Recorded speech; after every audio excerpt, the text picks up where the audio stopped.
Hi, it's Jane. And today I don't have any finished WIPS. I'm beginning to wonder if I ever will. I've just continued to work on this. I think I've gotten 2 more rows onto this one. That's about it for that. I have on this is the blanket that I take when I go to gospel concerts to work on. And generally it's before the gospel concert starts that I work on this, and this is that one that I started with the scrap yarns, scrap cakes.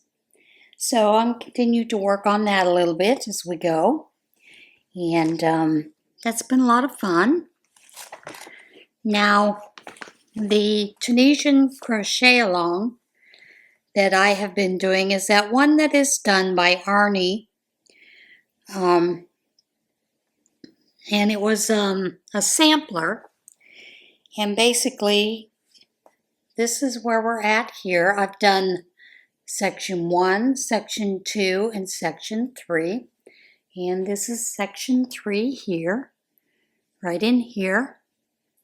As you can see, it's a little bit of a different honeycomb, and they tell you that the honeycomb pattern actually comes on the back of it, and you can see it a little bit, but it's still a little bit of a different honeycomb because the honeycomb stitch that I had shown everyone when we were on Tunisian Tuesday is a combination of a Tunisian simple stitch and then a purl stitch, and then when you do the rows afterwards, you would put a purl stitch in the Tunisian simple stitch and a Tunisian simple stitch in the purl to get the honeycomb, what we consider the traditional honeycomb look. In Tunisian crochet and in many different crochet patterns, there are a lot of different honeycomb patterns that don't look like the true honeycomb that you see in beehives. So it's a little bit different. Some of them look fairly messy, don't really look like a traditional honeycomb. So, there's that. That's just the way it is. Now, I've continued to work on this blanket, and this is that not Tunisian, this is the crocheted, have it upside down, the crocheted, what's called painted honeycomb blanket. And I've re-added this next color here. I'm vacillating between the light teal and the regular teal in the basics, Premier Basics. Although at the time it was Nicole's yarn with AC Moore. So this is actually also a basic by Premier Yarn because Premier was the producer of all Nicole's yarns for AC Moore. So, and I've continued to work on that, and it's growing nice and steadily. I don't know if I'm going to do another round of this color in it, because I think once I get one more skein of this, it's going to be plenty long enough for an afghan, like a lapghan. So I'm probably going to stop with that skein when I get closer to the edge, and then just do the edging that goes on it. And that pattern comes from this Annie's book. This is Reversible Afghans. It's Annie's Crochet, 6 beautiful reversible Afghans, perfect for any house. And this is the one that it is when it's finished. I am not going to put fringe. I'll probably just put a nice border around it and let it go for that. But yeah, that is that pattern there. I had a lot of you ask me about that. So thought I would tell you. And it's a real simple pattern.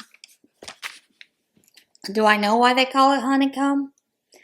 No, I think the person calls it that because you see the color, pop of color, come in between the white or whatever color you've chosen. Let me get a drink.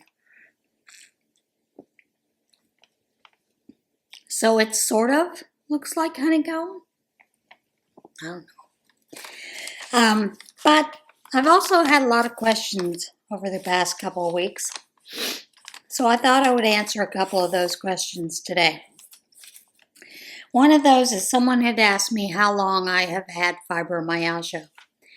I've probably had it my entire life. And the reason I say that is because, you know, when people are running and they get those endorphins after a workout, those kind of things, they get that little high. I've never gotten that high no matter what kind of workout I've done. And that is a sign and symptom of fibromyalgia, is you do not get that release of those endorphins. What I would get was pain, and I've had that since I was a child. Did that keep me from being active? No. As a child, I just moved on through it. But as I've gotten older, it makes it a little harder to do things. The pain is a little worse. So there you have it. Now, Lottie asked, why am I not an active coordinator for the prayer shawl ministry anymore? And I will tell you the whole story about that. As you know, when I was one of the active coordinators for the prayer shawl ministry, I had written a grant to a local community group that provides grants to different organizations around our area in Clinton County, Pennsylvania.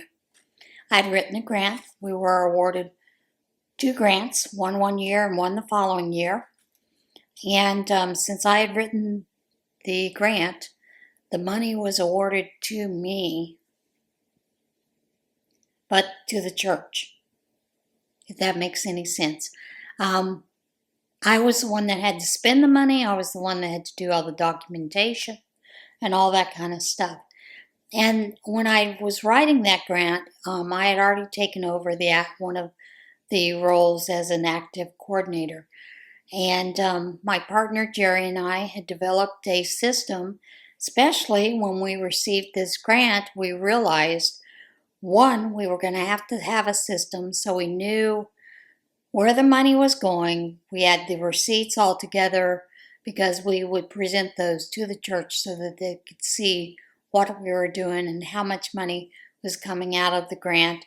When they had the meetings at the church for the elders, those kind of things, I was part of that. I was already a deacon, but the deacons' meetings was separate from the elders' meeting. And so I would have to come to the elders' meeting, present my explanation, that kind of thing.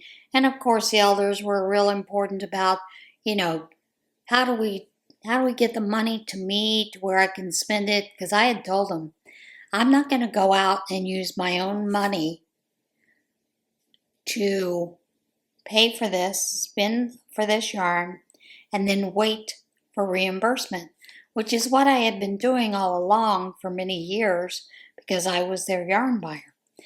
And the problem that I had was I would submit a bill in February. I might not get money back until May or June. And I told him that can't happen, not on this scale, because when we first got the grant, we had less than 6 months to spend over $3,000 for yarn. I said, I can't do that. I can't take that out of my pocket to spend it.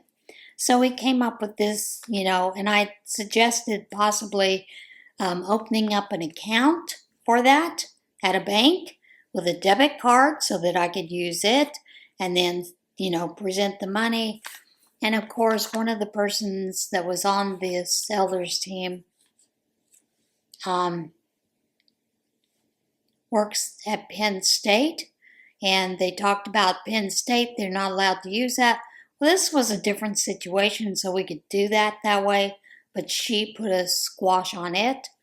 So what we came up with is I would send a bill to the church treasurer, not a bill, a note to him saying I'd like a check for, so I can go spend the money. And then we would go spend the money and spend as close as we could, which sometimes Jerry and I went to 2 or 3 places in order to spend the full amount of the check to bring it back into the church to put it out there so that we would have it for the members of the prayer shawl ministry to pick up yarn each month. But during that time, Jerry and I, we had twice a month meetings where we would get together and discuss things that were going on.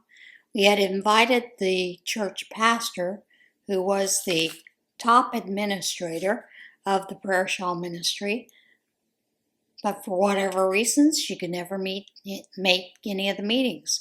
We'd asked her, what was the time that was good for her, but she never got back to us. So we just continued as is. We presented things to the group. We asked them if they would want us to search out different places to donate these items to. And they were all about, yes, let's do that. So Jerry and I would start cold calling, which basically means you are calling like a nursing home and you're saying, we have a group that knits and crochets and makes shawls, afghans, hand warmers, whatever it is we make. Can you use any of those? Can we donate to you? So we did that throughout Clinton and Lycoming County. And we had a big, massive, thing of people that were wanting the items that we were making. And each month we were having massive donations of finished items from the ladies that were working with our groups and the one gentleman. Well, as time goes on, pastors started getting bent out of shape because when they would put articles in the paper, and even though I would tell her, whoever the reporter was, pastor is top administrator, Jerry and I are coordinators of this, they would put Jerry and I's names in the paper and she wasn't getting recognized. I would also tell them, you need to include the name of the church. And the reporters weren't doing that. And, there's nothing I can do about that. The reporters not doing what I've asked them to do when they report about these stories. And we submitted photos and pictures and, the whole thing. So the reporter really didn't even have to come out. They would just call us on the phone or email, text us, can we do this, do that. Now, with the hospital at UPMC, for the newborn nursery, those kind of things, the special hats, those things, pastor was getting upset because the marketing person was actively putting in the paper that these were items that were donated by Jane Wynn. And not even mentioning the prayer shawl ministry, which is fine because none of it came through the prayer shawl ministry. It came from me. So I don't know why, church ministry got upset, and I tried to explain that. But we'd also developed a system so that each month, because I had to give a final report at the end of each year for these grants, the amount of money we spent, what they went for, the organizations that they were donated to. I mean, it was a massive undertaking, if you can kind of picture that documentation-wise. So Jerry and I were always meeting to make sure the documentation was correct. We verified it against each other. The ladies that would come in to help count, they also kept count sheets. We'd ask them to verify with us if there was anything off to let us know, that kind of thing. Then we would report to the ladies what we had given out, who they were given out to, that kind of things as well. Well, about probably 5 years into the program, It was very huge. It was going strong. We had a lot of people coming to us asking for items. And we were thrilled because these ladies' talents were being used and they were doing something they felt good about, donating to a charity. I had been a member of this church for about 4 years. And when Thomas passed away, I don't know if I ever told you this, but when he was in the hospice, the day before he died is the first time the pastor chose to come and meet him. Probably tear up.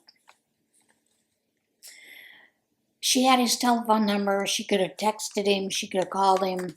The whole 2 years that we were going through this journey with cancer, she never once called him.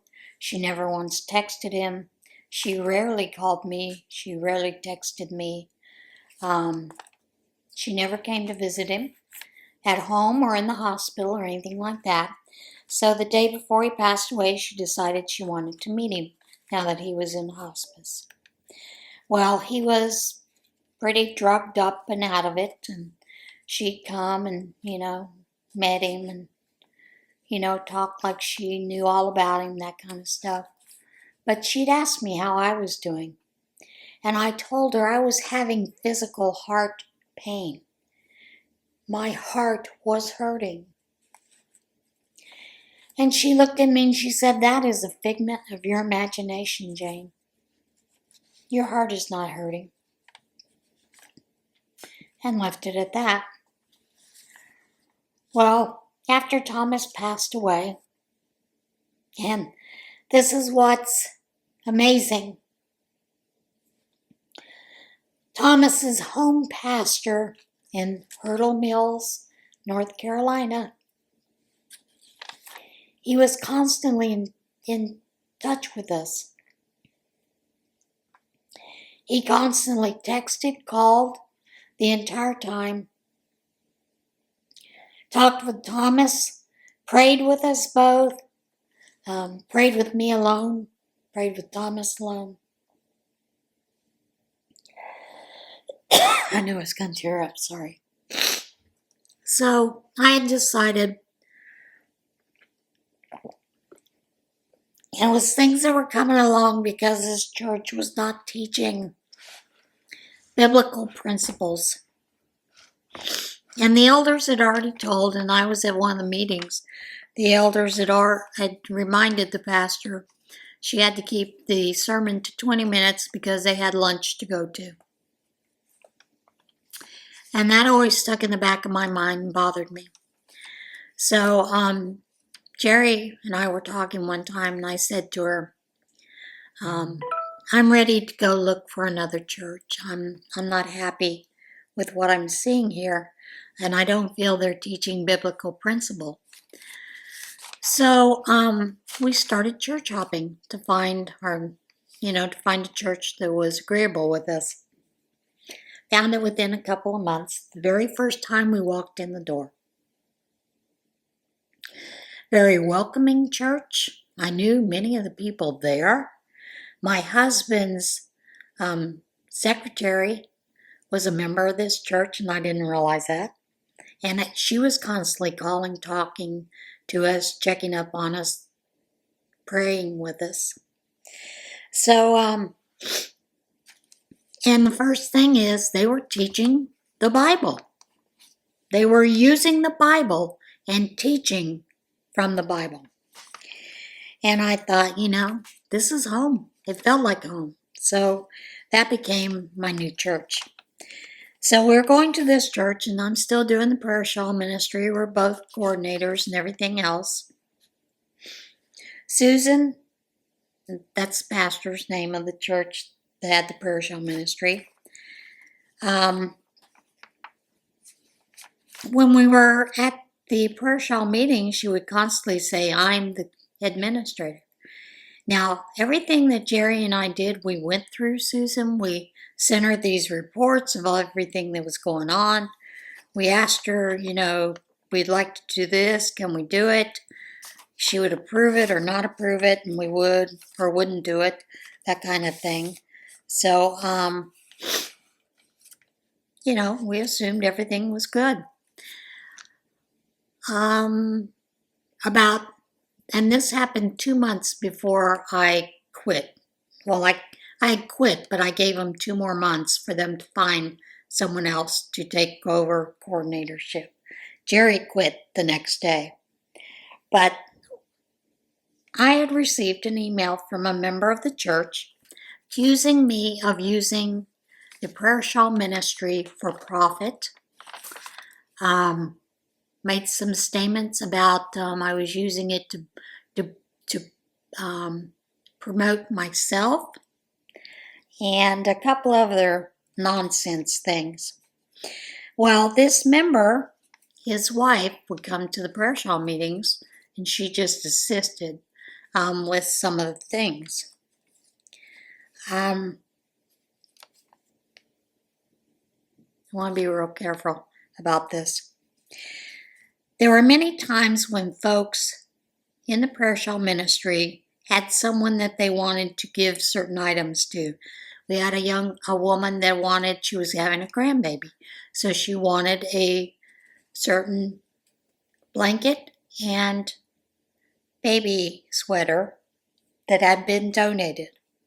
And I had said to her, can you wait until after we've counted? We count next week. If you want to meet me here at the church then, you can pick up those items for your person, which she agreed to. Well, some of the other people would come in and say, I would like this for my grandbaby, and they were members of the church or whatever, but weren't members of the prayer shawl ministry. And this person's wife would tell them, well, you could pay for it and we'll give it to you. And if Jerry and I were close enough to hear, we would say, no, that's not the way this works. You're more than welcome to have it once we've counted it. And, you can let us know where you want it dropped off, or you can come meet us here and we'll get it to you, that kind of thing. If you want to donate to the prayer shawl ministry, you're more than welcome to donate to the prayer shawl ministry. But these things are offered at no cost to people. So I was accused of that. And so we had asked the pastor to have a meeting about this. It was an email. About this email from this person. And she had agreed to it. When we showed up at this meeting, there were 2 women there along with the pastor, and they were members of that church. But the pastor didn't notify us that she was having anybody else there. We were expecting it to be her, Jerry, and myself to talk about this email and to let her know what was going on, what we were doing, and what was coming up. The reports, those kind of things. The concerns we had. So, first thing, when we get in there, I sense immediately that Jerry is extremely agitated about this whole thing. Now, she didn't say a thing.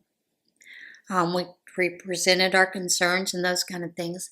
Well, these 2 women proceeded to give both Jerry and I grief about, why do you have to count the items? Why do you have to do this? Why does there have to be an inventory? Why does there have to be an inventory of the yarn? Why isn't it just given out, it all put out there at once? We explained, you can't take $6,000 worth of yarn, put it into the church area where we have these meetings for the women to come take the yarn. That's impossible for us. We set up the meeting usually the day before or the morning of, and it takes about 2 hours to get everything set up and to get things out for the ladies so that they have yarn to take. And I explained to her why we have to count these things was because of the grant and being responsible for these grants. We had to come up with a system that worked for this. And that's what we had come up with. And Susan was agreeable with it at the time.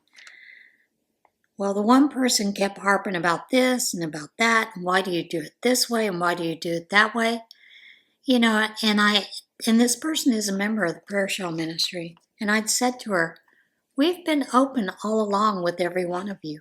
There's something that you would like to see changed, or something that you don't think we're doing right, by all means, let us know. We have also been very open about, you can certainly look at the way that we are doing things, look at our documentation, those kind of things if you'd like to. Well, it's open. It's at the church. It's available. But there was a little bit of animosity there between this person and Susan. And Jerry. Anyway, so we just kind of, blew it off, and we talked with Susan. Our meeting ended, and we left. We had talked about the email that I've gotten from this person, and she assured me that she would take care of it. Those kind of things. Jerry went home. I went home, and then I get a text from Jerry. I have resigned from the prayer shawl ministry, effective immediately. And she laid out why she wanted it done. And then she called me and she said, I'm sorry that I'm dumping this on you.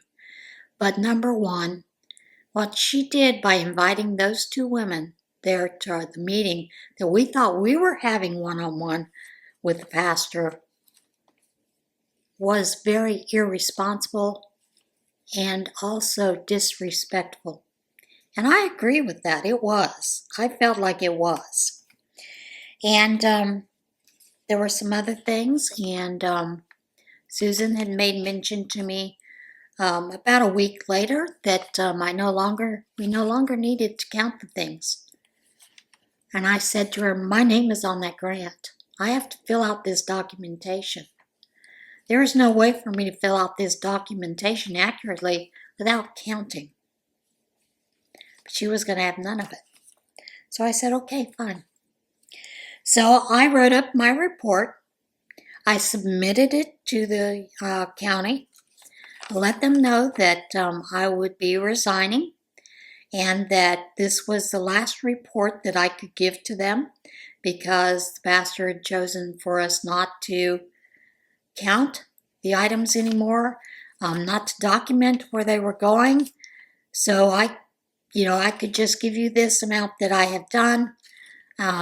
The church, luckily, we had already spent the funds by this time, with the exception of, I think, 23 cents. And I told them I will buy a pack of bubble gum if you would like, or I will bring the 23 cents to this organization myself, since that's all we had left to spend. And the woman that was in charge of it told me, you don't need to worry about that. That's less than a stamp, so let's just call it even. And she gave me that in writing so that if there were any questions later on. So I went in and I had told the pastor, I said, I am going to resign as well, but I will stay 2 more months so you can find someone to take over this. I said, I understand the elders don't want you in charge of it because it's too much on you. I said, however, after May, I'm done. And we came to that agreement. We were okay with it. And that's how I am no longer an active coordinator for this church, for the prayer shawl ministry. Still love the people. I do find it interesting. The 2 young ladies that were present at that meeting are now heading up this prayer shawl ministry, along with our ex-chief of police. And I'm thrilled to death that they've taken it over. However, The one person that questioned about why they counted has now found see, like I said, this one person has now found out why we need to count and why we need to know where things are going. But she's very upset because when the ladies come in, most of the ladies, our meetings don't start till noon. Most ladies come in at 11 and expect to be able to get their yarn so that they can sit down and start working on things if they haven't already brought something that they're currently working on. And she has been seen mumbling because they don't have the yarn out by 11 o'clock. Grumbling about the fact that the meeting doesn't start till noon. You're already wanting yarn. It's not out yet. So, and I've explained to her that's why we would come in the day before, get it out, get it ready. So, anyway, that's been a rather interesting journey with that. But that's why I'm no longer an active coordinator for the Prayer Shawl Ministry. And I still wish them well, hope that everything goes well. I've told them if they need help, let me know. I'll be more than ready to help, those kind of things. The other question that I had was someone had asked how this lawsuit is going to affect me selling my house. It isn't. The way that it works, because of the lawsuit, those kind of things, if the house does sell, let's say it sells 2 weeks from now, we get into closing. It's worked just like a first mortgage is, or a mortgage on a house that you're selling. The mortgages are paid off. The lawsuit amount that this fellow is claiming will be put into an escrow account until the lawsuit is determined. However, they do go to the court. They show that that money is in escrow for this lawsuit. And at that point, the court releases the lien that is on the house so that the owner has that in their possession. That's how that works. So it's not going to affect it one way or the other. Then the only thing that affects it later is the decision of the court as to who's right or wrong in this case, and then damages are awarded one way or the other, or taken out of what's in the escrow, and then whoever wins that case gets that money that's in escrow. That's all it affects. That is the only thing that it does. So I hope that helped you guys with some of those questions. And yeah, I know this is going to be a long one. I apologize for it, but thought I would answer those questions. All right. Ready for a little what in Tarnation? I know I am. Airplane passengers endure 9-hour flight to nowhere. Could you imagine Unknown caller being on a plane and you being there for 9 hours and you go nowhere? A British Airways flight on its way to Texas recently crossed the Atlantic Ocean and immediately went right back. When my phone rings, it also rings on my computer. Sorry about that, folks. British Airways Flight 195 departed from Heathrow Airport on Monday morning en route to George Bush International Airport in Houston. According to online flight tracker Flight Trader 24, the Boeing 787-9 Dreamliner was in the air for 5 hours before its diversion. The airplane, which can seat nearly 300 passengers, just barely grazed North America and flew along the coast of Newfoundland before heading back over the Atlantic to London. Passengers and crew had traveled over 4,833 miles at the end of the 9-hour ordeal, and still no closer to their desired destination. British Airways told Fox Business that the mishap happened as a result of a minor technical issue. Flight returned to London Heathrow as precaution due to a minor technical issue, spokesperson explained. Landed safely and customers disembarked as normal. We've apologized to our customers for the disruption to their journey. Social media users were stumped by the move to divert back to Europe instead of landing at a nearby airport. Why not land in Halifax? Or nearby whatever, one ex-user questioned. I feel for the people in coach having went through a long flight already, then knowing they'll have to go through it all again, another wrote. Other commentators found humor in the situation. Maybe they realized they were supposed to go to the original Houston in Scotland, a social media user joked.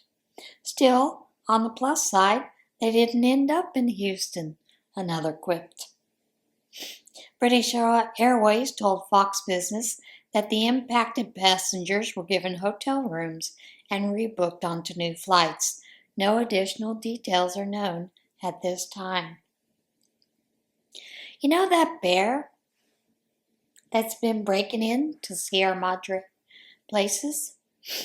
Bear's at it again, apparently, is on a roll. A California bear blamed for 5 break-ins in 2 hours. Authorities in California said a single bear was responsible for 5 break-ins in a 2-hour period, and one of the homes was occupied at the time. Sierra Madre Police Department confirmed officers responded Thursday to a northeastern neighborhood where a bear had broken into 4 homes and a garage between 12:30 and 2:15 p.m. One of the homes was occupied at the time of the break-in, but the woman locked herself in the bedroom until the animal left and was not injured. Homeowner Lori DeVault said her neighbor captured video when the Bruin broke through her screen door. It was a very polite bear, DeVault told KNBC TV. It just opened up the freezer and took my packaged chicken. The neighbor filmed it with it hanging from its mouth. DeVault said the bear dropped the frozen chicken nearby, which police returned to her. Come on, folks, that's funny. Massachusetts, hope I pronounced that correctly, middle school graduates 23 sets of 10 twins. A Massachusetts middle school's graduation ceremony featured 23 pairs of twins as well as one twin whose brother attends a different school. The 8th grade graduating class of Pollard Middle School in Needham features the most twins ever to appear in a single graduating class. Officials said the twins account for 47 counting the lone twin, of the 554 graduating students. Just the sheer number of the volume, and in comparison, typically we have between 5 and 10 sets of twins. But 23? It's been a lot of fun, Samantha Bibbo, the school's principal, told the Boston Globe. Some of the graduating twins said they were surprised to learn how common multiples were at the school. Some of them I just didn't even know were twins. Some don't even know we are twins. Braden Mahoney, who graduated alongside twin sister Lauren, told WCVB TV. I guess they're so used to seeing kids by themselves, they don't associate them with being twins. 81-year-old Boston woman named the world's oldest train driver. An 81-year-old Boston woman who drives train for the Massachusetts Bay Transportation Authority was named the world's oldest train operator by Guinness World Records. Helen Antonucci, who started working for MBTA at the age of 53 in 1995, has been driving Blue Line trains for nearly 3 decades.